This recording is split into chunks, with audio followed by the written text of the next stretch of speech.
Thank you for clicking. I just wanted to go through a couple of really quick things for squatting in a rack, and starting off safety first, making sure that you get yourself in the right predicament.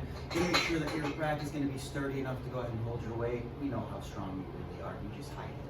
But when people have their different grip options here, it could be all over the place depending on the ability to rotate your shoulder. Some people, it might feel glorious to be really tucked in, nice and close, be able to really squeeze everything in. And some people don't have that dexterity, so having a wider grip helps them out. I like to go pinky to the knurling. That's me. You will find your spot. And then you have two choices. You can place the bar at basically the base of your neck. So it's gonna kind of tuck underneath and sit on your shoulders, right? So I actively engage and pull my lats down, squeeze the bar into my traps, so it's kind of sitting at the base of my neck, but I can still look around, right? It's not like here. This isn't what I mean base of the neck. This is, do you like your arms and legs? Pull it back a little bit.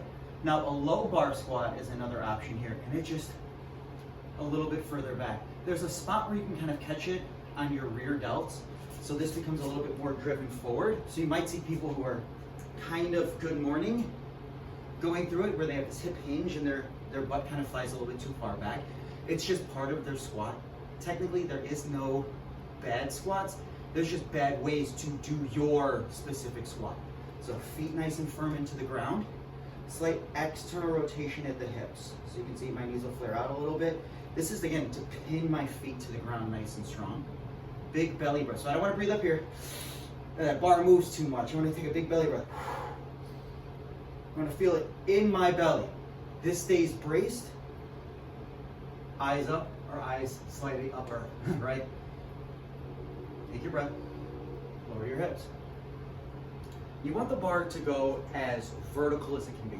Now I'm at the bottom of my squat here, and for here, this is where your knees are parallel to your hips, right? So if you want to be one of those guys, this is where it counts. Where does it count for you if you're not down here? Close, right? You can still find a bunch of progress, even if you're really, really close. Having a full range of motion does grant more opportunity, but it's not perfect, right? Like LeBron James does quarter squats and gross. But those still count because that's the part of the jump pattern that he needs the most. It's that higher section as I go ahead and twerk towards my bars. But I just wanted to kind of put that one out there, that if you're test driving squats, if you're like, man, they're kind of painful, or you know what, my low back doesn't let me do them, or my knees don't let me do them, or I don't feel really stable, just go ahead and visit www.grundasyogalift.com and reach out, and hopefully I can give you help. All right, good luck on the next one.